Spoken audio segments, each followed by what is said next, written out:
जी, तो कैसे हैं आप सब लोग? ठीक हैं। महीना कंप्लीट हो चुका है और आपने देखा होगा कि इस महीने में गोल्ड ने क्या किया। ऊपर से वीक है और नीचे से वीक है और छोटी सी बॉडी है। तो ये एक सबसे यूँ समझ लें कि बैड सिनेरियो होता है किसी भी ट्रेडर के लिए, क्योंकि ट्रेंड बिल्कुल वाज़ेह नहीं होता, तो आपकी एक्यूरेसी बहुत कम हो जाती है। तो इस तरह की जब भी कंडीशन हो, जब आपके ट्रेडिंग सेटअप ना चल रहा हो, तो आपको उन दिनों में एहतियात करनी चाहिए ट्रेडिंग से। तो इस महीने ना तो प्रीवियस मंथ का हाई ले सकी है मार्केट, ना ही लो ले सकी है। तो हमारे लिए स्टिल ये एक रेंज है। तो अभी जो ये मंथ है, आप इसके हाई और लो भी मार्क कर लें यहाँ पर। ऑलराइट, अब हमारे पास ये रेंज है, एक ये रेंज है और एक ये रेंज है। ऑलराइट, अगर हम वीकली टाइम फ्रेम में देखते हैं, तो मैंने आपको प्रीवियस लेक्चर्स में दो फेयर वैल्यू गैप्स बताए थे जो वीक में थे हमारे पास। एक तो ये था छोटा सा, एक तो ये फेयर वैल्यू गैप था, मार्केट ने इसको फिल किया है। और एक ये फेयर वैल्यू गैप था, मार्केट ने पहले इसको रिस्पेक्ट किया है, थोड़ा सा स्वीप करके ये मूव आई थी, देन दूसरा फेयर वैल्यू गैप फिल किया है। तो अभी ये जो कंडीशन है वीकली टाइम फ्रेम में, आपने देखा कि मंथ में मार्केट ने कंसोलिडेशन की है, वीकली टाइम फ्रेम भी आपको इस चीज़ की गवाही दे रहा है, और डेली में भी आपको एक रेंज नज़र आ रही होगी। ऑलराइट, अभी इस जिस जगह पर मार्केट मौजूद है, वहाँ से हम क्या एक्सपेक्ट कर सकते हैं? अगर हम डेली टाइम फ्रेम में इसको देखते हैं, तो ऑब्वियसली अभी तक इसकी जो डायरेक्शन है बिल्कुल भी क्लियर नहीं है। तो हमारे पास दोनों लिक्विडिटी लेवल मौजूद हैं, एक ये प्रीवियस मंथ की रेंज है और ये इससे पिछले महीने की रेंज है। तो अभी इस वक्त हमारे पास क्या है, ये जो ऑर्डर ब्लॉक था, यहाँ से हम लोग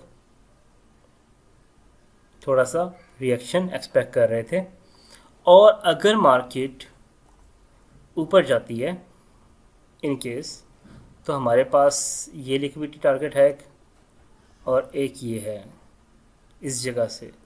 तो हम लोग एक्सपेक्ट कर सकते हैं कि मार्केट इस जगह से थोड़ा सा अपसाइड मूव करे। अदरवाइज़ हमारे पास जो लिक्विडिटी लेवल है, एक ये है और एक ये है, तो ओवरऑल मार्केट एक रेंज में है।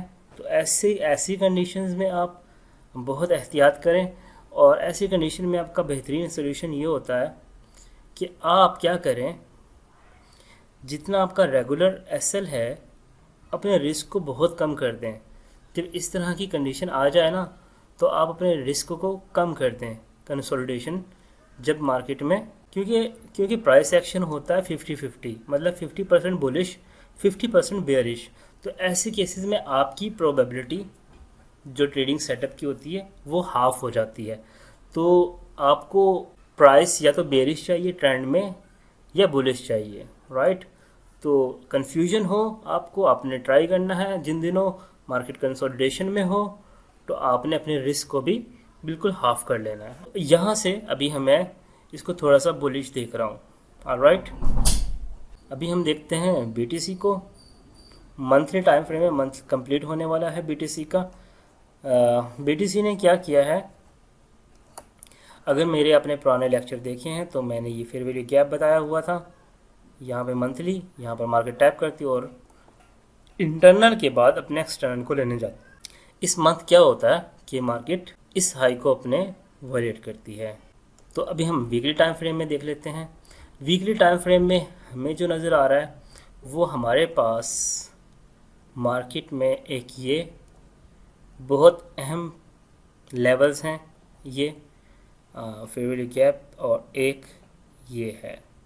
ऑलराइट, तो अगर प्राइस इस जगह पर आती है, यहाँ पर इन दो पॉइंट्स पर, तो ये दोनों पॉइंट्स बेहतरीन बाइंग अपॉर्चुनिटी हो सकती है, और इसको लॉन्ग टर्म होल्ड करने के लिए, एट लीस्ट इस हाई को लेने के लिए, ये जो लेटेस्ट हाई है इसको लेने के लिए।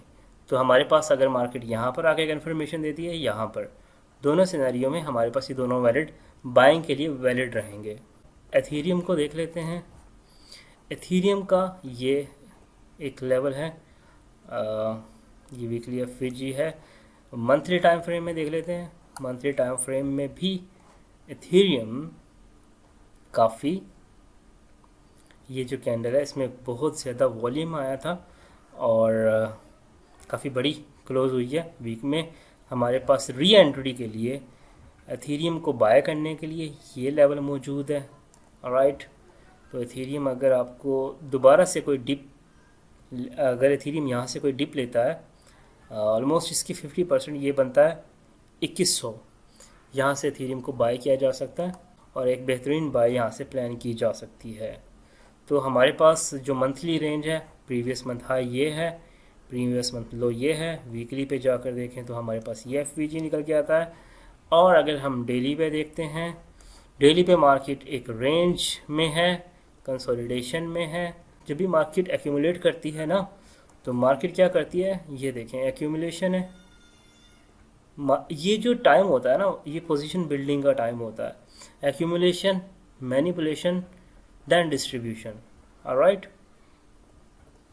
तो मैं उसी तरीके से इसको यहाँ से बाय का सोचूंगा। जैसे मैं बीटीसी में इन दो लेवल्स पर जो हमारे वीकली के हैं, यहाँ से बाय का सोचूंगा। और इसी वजह से मैंने गोल्ड में ज़्यादा ट्रेड नहीं किया पिछले मंथ, क्योंकि वो मेरे सेटअप को फॉलो नहीं कर रहा था और मैंने ग्रुप में भी बहुत कम सिग्नल दिए थे। तो आप लोग इन लेवल्स को मार्क कर लें, ये बहुत इंपॉर्टेंट लेवल्स हैं बीटीसी के और एथीरियम को बाय करने के लिए, क्योंकि ये अपॉर्चुनिटी शायद आपको दोबारा ना मिले। और इसके अलावा इंशाल्लाह आने वाले टाइम पे बहुत ही रेगुलरली आपको ग्रुप अपडेट्स मिलती रहेंगी और आपको एजुकेशनल कंटेंट भी मिलता रहेगा। एक्चुअली मेरी मसरूफियत काफ़ी ज़्यादा होती है, तो इस वजह से मुझे थोड़ा सा टाइम इश्यूज़ हो रहे हैं। तो मैं एक टीम बना रहा हूँ जो आपके साथ कांटेक्ट में रहे, आपको डाटा प्रोवाइड करे, आपकी हेल्प करे। That's it, thank you so much.